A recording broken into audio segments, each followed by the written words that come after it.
The evacuation of Valeria 9 was supposed to be routine, which should have been Marcus Thorne's first warning that everything was about to go catastrophically wrong. Routine, in military terminology, meant we've done this before and most people survived, which was not actually the reassurance commanders seemed to think it was. Marcus crouched behind the twisted remains of what had been a transport carrier approximately 20 minutes ago, before separatist artillery had decided the landing zone needed more craters and fewer functioning vehicles. His combat armor's heads-up display showed his squad scattered across the evacuation site, Reeves providing suppressing fire from an elevated position, Chen and Okafor pulling wounded civilians from the wreckage of a building that had taken a direct hit, Martinez coordinating with the pilots of the one remaining functional transport. The plan had been simple: secure the perimeter while VIP evacuees loaded onto transports, maintain order during withdrawal, get everyone to the orbital platforms before hostile forces reached the capital. That plan had lasted approximately 40 minutes before orderly evacuation became run for the ships and prey.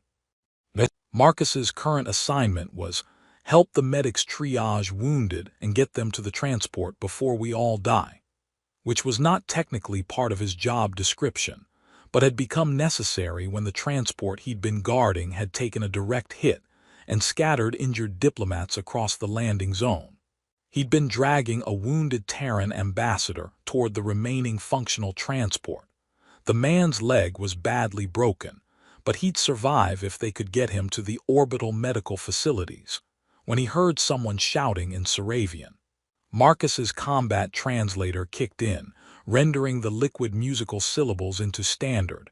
Medical emergency. We need help. The princess, someone help.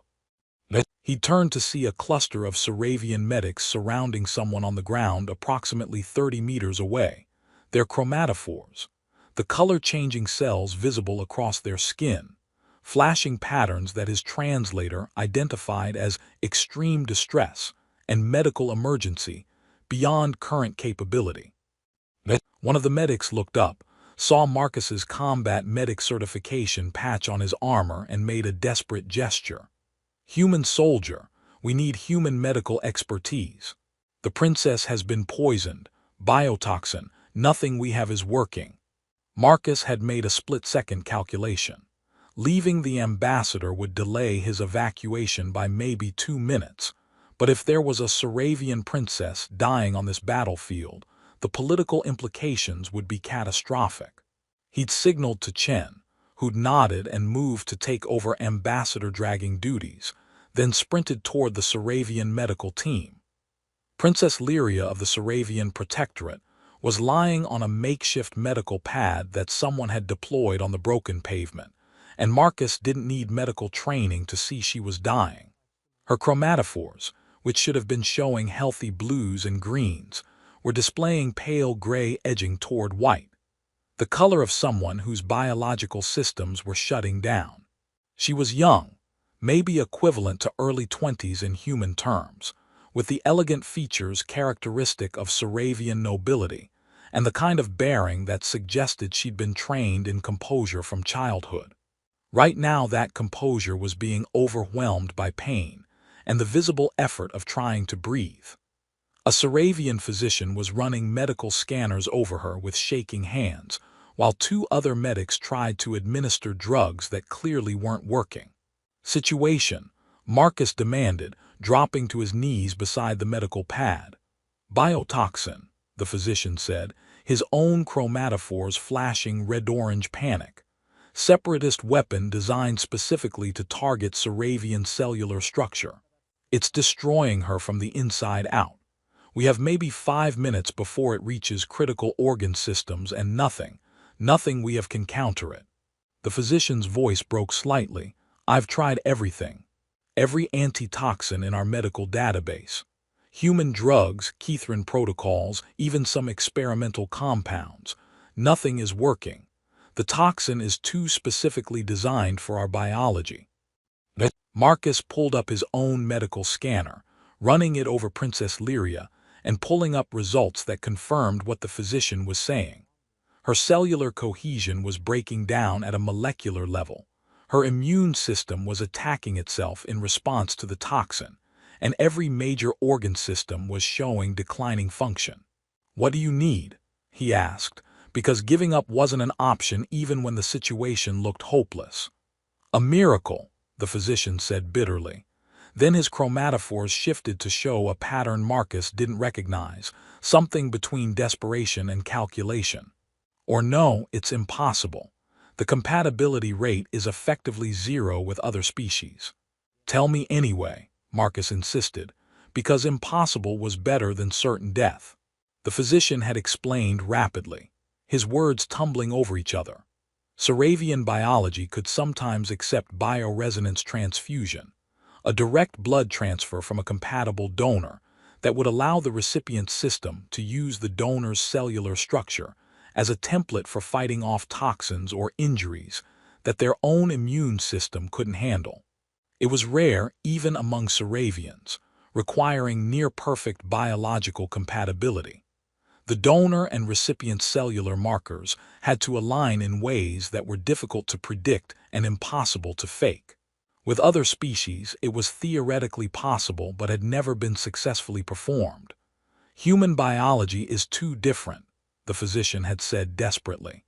"Your cellular structure, your immune markers, your genetic organization, they don't align with ours properly. Even if we attempted transfusion, the rejection rate would probably kill her faster than the toxin." "But it's theoretically possible," Marcus had pressed. "Theoretically, but the odds.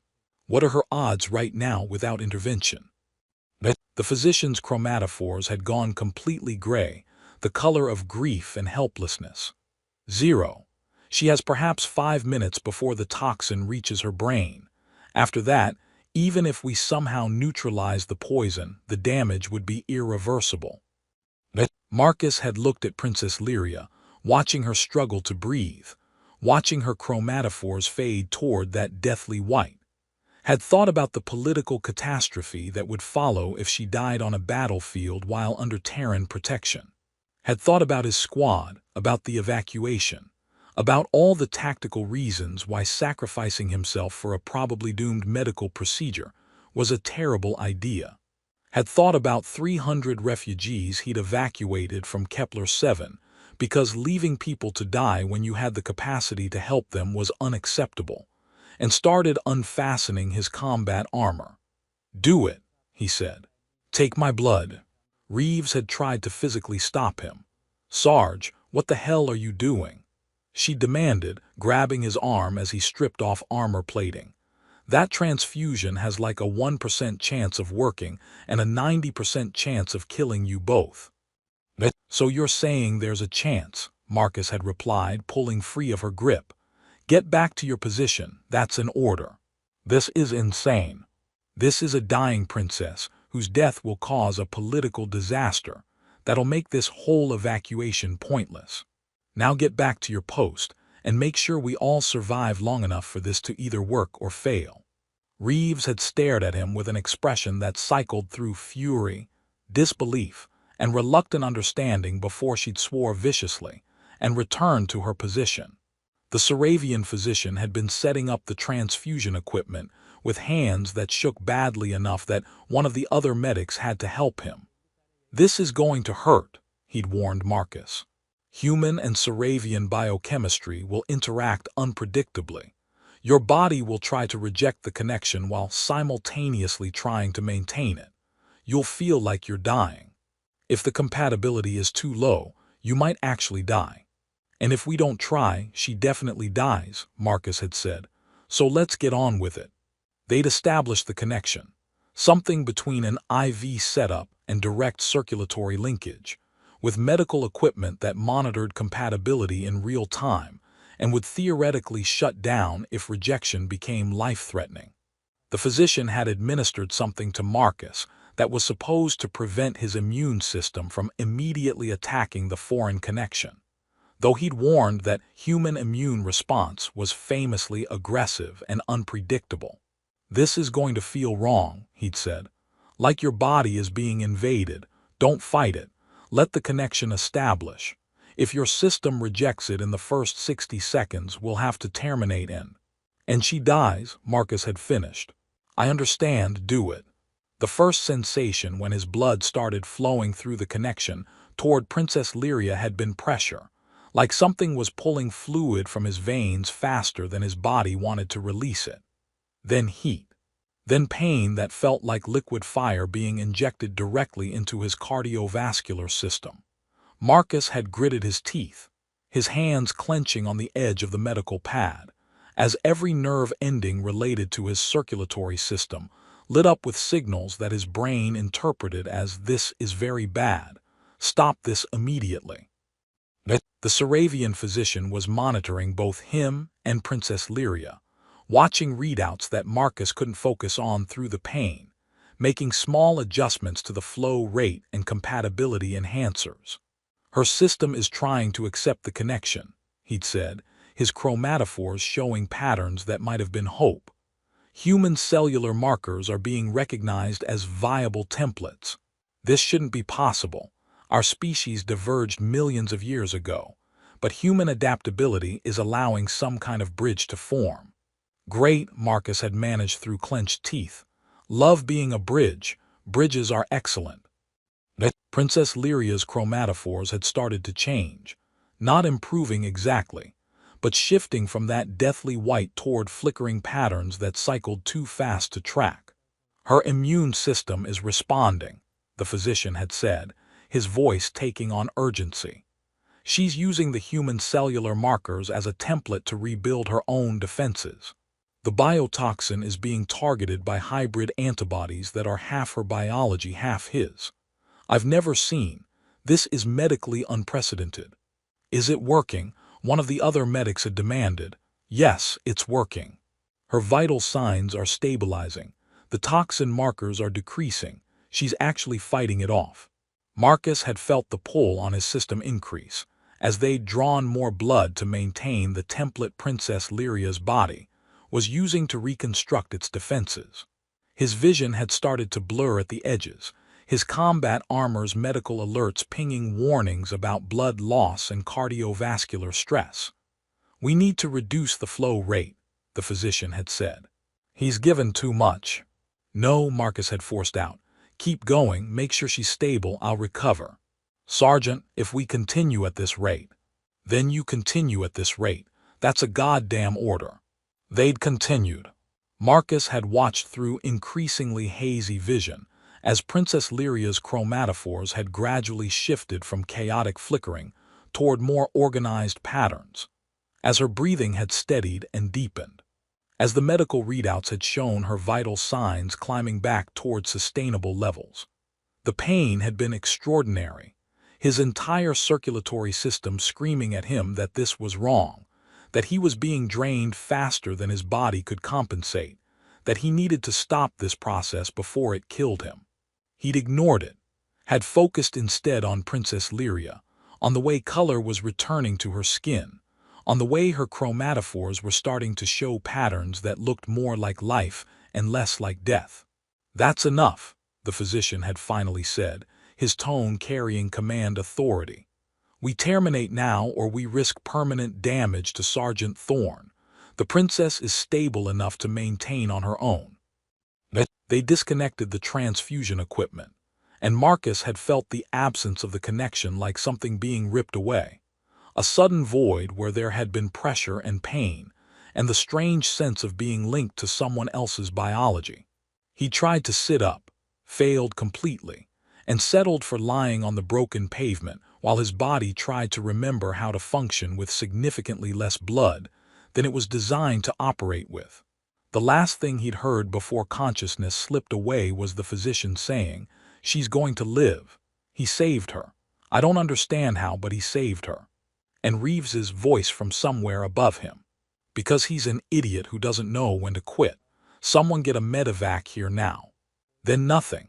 Marcus woke up 6 hours later in a private medical suite on the orbital station, feeling like he'd been processed through a meat grinder and reassembled by someone who'd lost the instruction manual.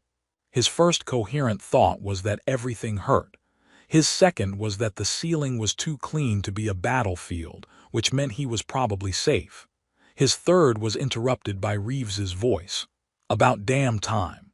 I was starting to think you'd decided dying was easier than dealing with the paperwork this is going to generate. Marcus turned his head slowly, because moving quickly seemed like a bad idea, to find Reeves sitting in a chair beside his bed, looking like she hadn't slept in the entire 6 hours he'd been unconscious. "The princess?" he asked, his voice coming out rough. "Alive and completely recovered. The Saravian medics are calling it a miracle. The biochem specialists are calling it impossible but documented. The diplomatic corps is calling it the most important thing to happen to Terran-Saravian relations in the past decade." Reeves leaned forward. "And I'm calling you an idiot who got extremely lucky. Did the evacuation succeed?" "Everyone made it out. Your squad is fine. Chen has a minor shrapnel wound but nothing serious. The VIPs all made it to orbital safely. We lost 3 transports but only suffered minimal casualties given the circumstances." Reeves's expression shifted to something more serious. "Marcus, you've been unconscious for 6 hours while the diplomatic corps has been losing their collective minds over what you did. Do you understand the implications? Not just the medical miracle, the cultural implications of sharing blood with a Saravian princess.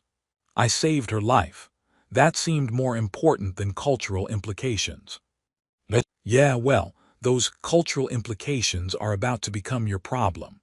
The door to the medical suite had opened before Marcus could ask what she meant. A Saravian delegation entered, led by an older male whose elaborate robes suggested high rank and whose chromatophores showed formal blue-gray patterns. But it was the figure behind him that made Marcus's breath catch.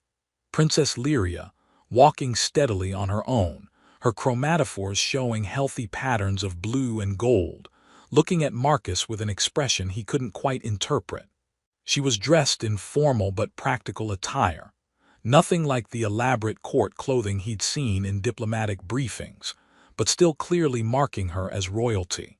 Her chromatophores were steady and bright, showing none of the deathly white or flickering chaos from the battlefield. She looked, Marcus thought, like someone who'd never been dying 6 hours ago. "Sergeant Thorne," the older Saravian said formally, "I am Chancellor Ven of the Saravian Protectorate. On behalf of our government and people, we thank you for the princess's life. Your sacrifice will not be forgotten." Marcus tried to sit up, managed it on the second attempt, and wished immediately that he'd stayed lying down because everything still hurt. "Just doing my job, sir," he said, defaulting to military formality because he had no idea what the appropriate response was to a chancellor thanking you for saving his princess. "Your job did not require offering your own life," Chancellor Ven said, and his chromatophores shifted to show deeper blue. "Yet you did so without hesitation, without calculation of personal risk or political advantage. You saw someone dying and chose to help, despite the near certainty that the transfusion would fail."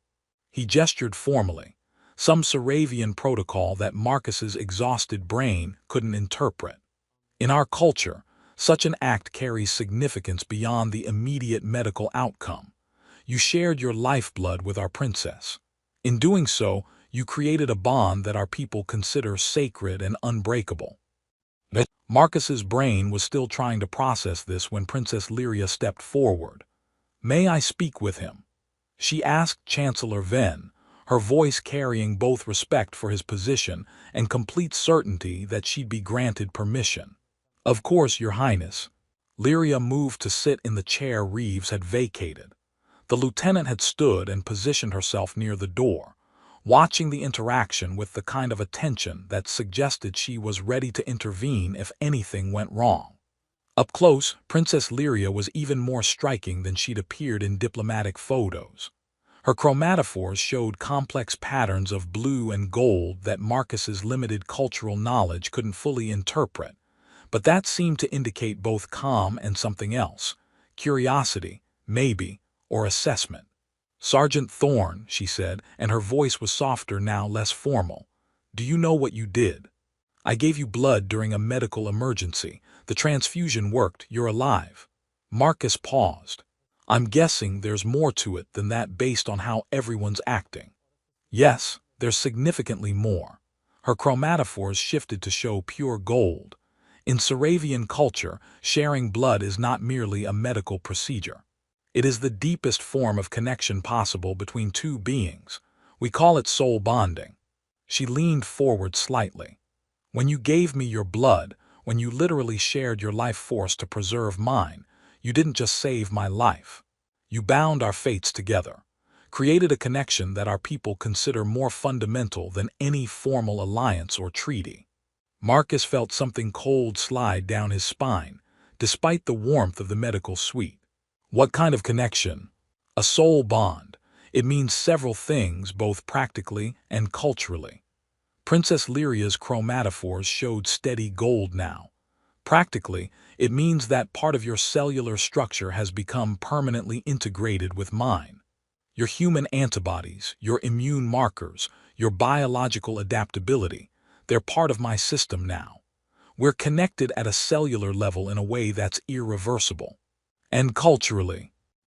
Culturally, it means we are bound by shared fate. That I am obligated, no, honored, to remain at your side unless you release me from that bond.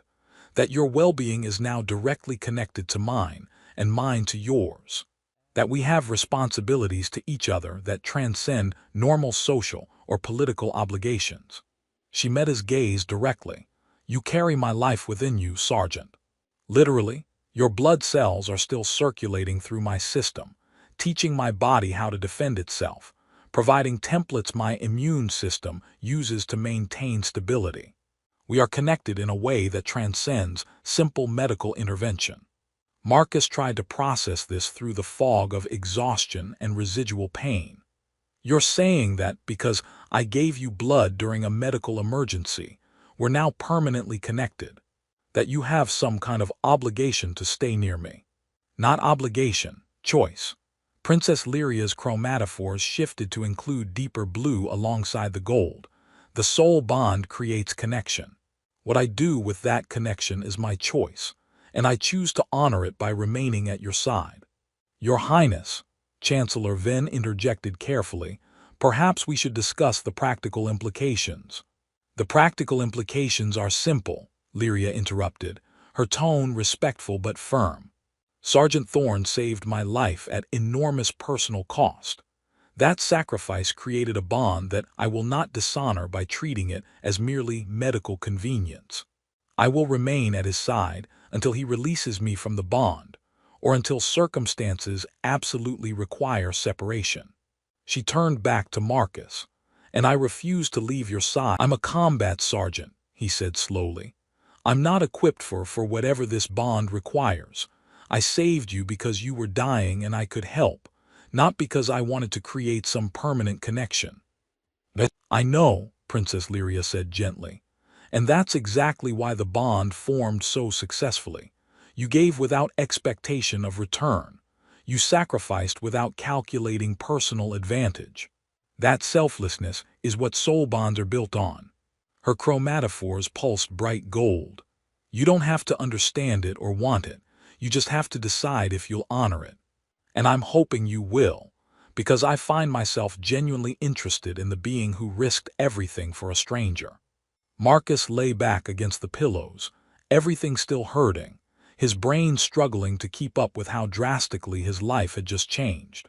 So if I accept this bond, if I don't release you from it, what happens? Then I stay with you, accompany you in your duties, learn about you as you learn about me. We honor the connection that was created through your sacrifice. She smiled, and her chromatophores showed warmth. And you discover whether having a princess refuse to leave your side is as inconvenient as you're probably imagining. It's going to be extremely inconvenient, Marcus said. Probably. But worth it, I think. You saved my life, Sergeant Thorne. The least I can do is make that sacrifice meaningful. Marcus thought about all the reasons this was a terrible idea. Thought about how he'd saved 300 refugees by refusing to accept that some people were expendable. Thought about Princess Lyria lying on that battlefield, her chromatophores fading toward death, and how he'd made the choice to help without calculating the consequences. "All right," he said, "I won't release you from the bond, but I reserve the right to complain about how inconvenient this is." Princess Lyria's chromatophores flashed brilliant gold, and she actually laughed, a sound her translator rendered as melodic chimes. "Complaining is acceptable. I suspect I'll have complaints of my own. Human military culture is apparently very different from Saravian court protocols." She stood, and Marcus noticed that her movements were completely steady. No sign of the near-death state she'd been in hours earlier. "Rest, Sergeant. Recover your strength. When you're cleared for duty, we'll begin figuring out what this bond actually means for both of us." She left with her delegation, and Marcus was alone with Reeves again. "So," his lieutenant said after a moment, "you're soul bonded to a princess now. That's definitely not in the combat sergeant job description." "No," Marcus agreed tiredly, "it's really not. They want me to shoot you now and save you the trouble of dealing with it." "Tempting, but no." "Fair enough." Reeves stood. "Get some rest. Something tells me your life just got a lot more complicated." Marcus closed his eyes, exhaustion pulling him back toward sleep, and thought that complicated was probably an understatement. He'd saved a princess with his blood. She decided that created a sacred bond and refused to leave his side. And somehow, despite everything, he'd agreed to let her stay. His life had definitely just gotten a lot more complicated. But as he drifted toward sleep, he thought about the warmth in Princess Lyria's expression, the genuine gratitude in her voice, the way her chromatophores had shown patterns that suggested she actually wanted this connection. Maybe complicated wasn't entirely bad. Maybe it was just different. He'd figure it out. Eventually. Marcus was cleared for duty 4 days later with a clean bill of health, several bottles of supplements to compensate for the blood loss, and instructions to avoid strenuous physical activity or situations requiring extreme cardiovascular performance for at least 2 weeks. He was also assigned new quarters, given security clearance he'd never had before, and informed that his job title was now Cultural Liaison to the Saravian Diplomatic Mission, which was bureaucratic language for deal with the princess who won't leave you alone. Commander Chen had delivered the news personally, looking like she'd aged a decade trying to navigate the political implications. "The Saravian Protectorate is calling you a hero," she'd said, standing in his new quarters, which were approximately 3 times larger than his previous accommodations and located in the diplomatic section of the orbital station. "They're proposing to award you their highest civilian honor. The Terran Alliance is considering a commendation for action that significantly strengthened interspecies relations." She'd paused, and Princess Lyria has informed both governments that she will not return to her homeworld or resume her normal diplomatic duties until the soul bond is properly acknowledged and honored by both our peoples. "Define properly acknowledged," Marcus had said, because he was learning that diplomatic language usually meant something more complicated than it sounded. "That's being negotiated. But the basic requirement seems to be that you and the princess are allowed to remain in proximity, that the bond is recognized as culturally significant by both governments, and that attempts to separate you are not made without compelling justification." Chen had pulled up data on her tablet. "I've spent the past 4 days reading everything available about Saravian bioresonance traditions. The short version is that what you did, giving your blood to save her life, is something that's supposed to only happen between Saravians who have deep existing relationships. Family bonds, lifelong partnerships, connections built over decades. But I'd never met her before the battlefield." "Exactly, which makes this unprecedented. The fact that the transfusion worked, that human and Saravian biology were compatible enough to create a successful soul bond, is being interpreted by Saravian cultural analysts as cosmically significant." Chen had closed her tablet. Your new assignment is to serve as liaison between Terran military forces and the Saravian diplomatic mission. In practice, that means accompanying Princess Lyria as she fulfills her duties and serving as her connection to human culture and military operations. So I'm babysitting a princess. You're maintaining the most important diplomatic relationship the Terran alliance currently has in this region, Chen had corrected. The Saravian Protectorate was ambivalent about full military cooperation with us before this. Your actions, and the soul bond they created, have pushed them decisively toward alliance. We're getting intelligence sharing, resource access, and military coordination that were being negotiated unsuccessfully for months. She'd stood to leave. I know this isn't what you signed up for, but you're good at this, better than you probably realize. Princess Lyria trusts you, which means the Saravian government is more willing to trust us. Don't underestimate the value of that. Over the following days, Marcus had discovered exactly what cultural liaison meant in practice, attending diplomatic meetings where he understood maybe a third of what was being discussed, learning Saravian cultural protocols that seemed designed to be as complicated as possible, and spending significant amounts of time in Princess Lyria's presence. She'd taken to her role with what her attendants described as inappropriate enthusiasm. She'd insisted on touring the military sections of the orbital station, asking questions about Terran combat tactics and equipment with genuine curiosity. She joined Marcus for meals in the commissary, much to the shock of other personnel who weren't used to seeing royalty eating standard rations. She'd attended his medical follow-ups, sat in on his debriefing sessions, and generally treated him like the most fascinating being she'd encountered. It's the bond, her attendant Kellys had explained during one of the rare moments Marcus had managed to speak with someone other than the princess. She can sense your emotional state. Human neurology processes emotions differently than Saravian minds, so your patterns are novel to her. Intriguing. So I'm interesting because my brain is weird. You're interesting because you're authentic. Most beings Princess Lyria interacts with are performing diplomatic courtesies, political maneuvering, calculated self-presentation. But humans process emotions more directly, with less social filtering. You feel things intensely, and your responses are less mediated by cultural expectations. Kellys' chromatophores had shifted to show a pattern Marcus was learning to recognize as thoughtful analysis.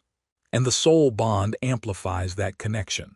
She doesn't just sense your emotions, she's drawn to them, compelled to understand them. It's why she refuses to leave your side. Breaking the bond now would feel like severing part of herself. But I didn't ask for this.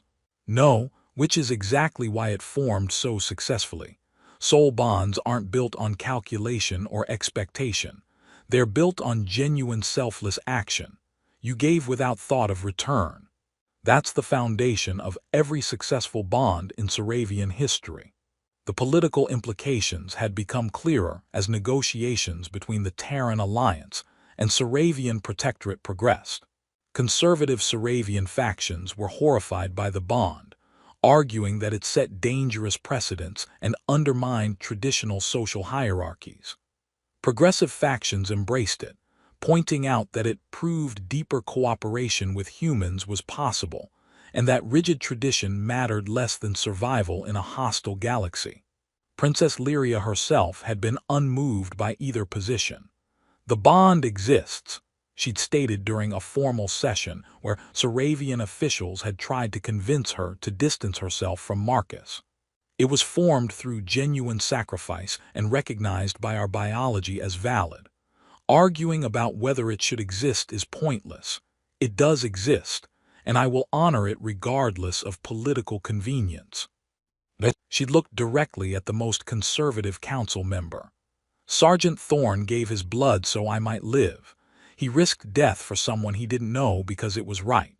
If our culture cannot honor that kind of sacrifice, then our culture needs to evolve. The statement had resonated with younger Saravians, who felt their society was too rigid. Princess Lyria's refusal to abandon the soul bond had become a symbol of change, of adaptation, of choosing genuine connection over comfortable tradition. Marcus had found himself at the center of a cultural shift he barely understood. But as weeks passed and he spent more time with Princess Lyria, he'd started to understand why she was so determined not to leave his side. It wasn't just cultural obligation or biological compulsion. She genuinely valued his presence. "You're refreshingly honest," she told him during one of their conversations. "Most beings I interact with are performing, saying what they think I want to hear, calculating advantage, managing perceptions. But you just talk to me, like I'm a person rather than a political entity." "You are a person," Marcus had said. "Yes, but I'm also a princess. Those things usually come in a package that makes the second part dominate." Her chromatophores had shown soft blue. "But you've never treated me as anything other than someone who exists in your life now. You didn't save me because I'm royalty. You saved me because I was dying and you could help. That distinction matters. I'd have done the same for anyone. I know, that's what makes you worthy of the soul bond." As more time passed, Marcus had felt the connection between them strengthen in ways that went beyond the biological. He could sense her emotional state sometimes. Not clearly, not the way she could sense his, but enough to know when she was stressed or content or amused by something. And he'd started to value her presence in ways that had nothing to do with diplomatic obligations. She was funny, with a dry sense of humor that caught him off guard. She was curious about everything, asking questions that forced him to think about aspects of human culture he'd always taken for granted. She was stubborn in the best way, refusing to accept easy answers or convenient lies. "I like you," she'd said one evening when they were alone in his quarters. Her attendants had finally accepted that she was going to spend time with Marcus regardless of protocol, and had stopped trying to enforce appropriate distance. "I like you too," Marcus had admitted. "Which is strange because a month ago I didn't know you existed, and now you're one of the most important people in my life." "The bond creates connection," Lyria had said, her chromatophores showing warm gold. "But what we do with that connection is choice. I choose to value you not because tradition demands it, but because you're worth valuing. You're pretty worth valuing yourself. Then I suppose we're both fortunate that your biology was adaptable enough to make this bond possible." She'd moved closer, and Marcus had felt that warmth in his chest that seemed to correlate with her proximity, the physical manifestation of their connection, of shared blood and intertwined fates. "I know this isn't what you wanted," Lyria had said quietly. "I know you gave your blood to save a life, not to acquire a soul bond with a princess you'd never met. And I know this has complicated your life in ways you never anticipated." "That's true. But," she prompted, because she could sense through the bond that he had more to say. "But I'm starting to think maybe complicated isn't entirely bad. You're stubborn and you ignore your attendant's advice, and you keep asking me questions I don't know how to answer. But you're also honest and kind, and you make me laugh. And the connection we share," he paused, trying to find words for something he barely understood. "It feels valuable, worth maintaining." Lyria's chromatophores had flashed brilliant gold. That's all I needed to hear. She'd settled beside him, comfortable in proximity that would have scandalized her attendants, her presence warm and solid and real. "Thank you," she'd said, "for saving my life, for accepting the bond, for choosing to value this connection instead of resenting it. Thank you for